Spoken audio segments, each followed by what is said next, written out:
бір адамның жүректен аяулы жері бола ма? Біздің қазақтың жүректікісі дегені батыр дегені.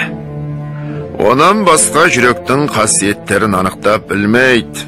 Рақымдылық, мейірбандылық, әрбір түрлі адам баласын өз бауырым деп, өзіне ойлағандай ойды оларға да болса игідет демек. Бұлар жүрексі, асықтық та жүрексі.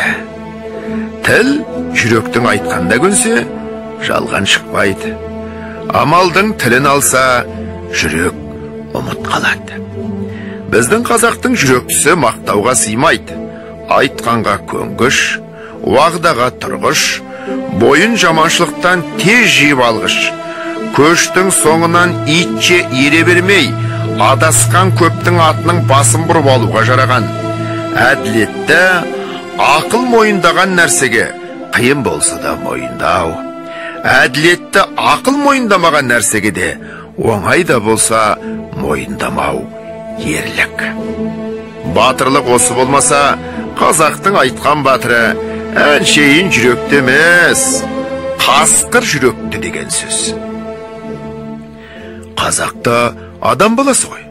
Көбі ақылсыздығынан азбайды. Ақылдының сөзін ұғып аларлық жүректе жігер, қайрат, байлаулылықтың жоқтығынан азат.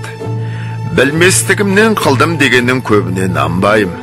Білімді білсе де арсыз, қайратсыздығынан ескермей, ұстамай кетеді. Жаманшылыққа бірлігіп кеткен соң, бойын жиып алып кетерлік қайрат қазақта кем болады.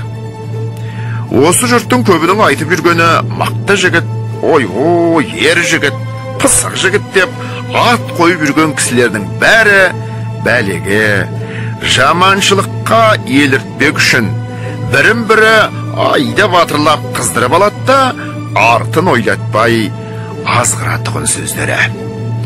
Әйтпесе Құдайға терістіктен, не ар мен ұятқа терістіктен сілкініп, бойын жиып ала алмаған кісі, үнемі жаманшылыққа, мақтанға салынып, өз бойын өзі бір тексермей кеткен кісі, тәуір түгіл, әуелі адам ба өзі?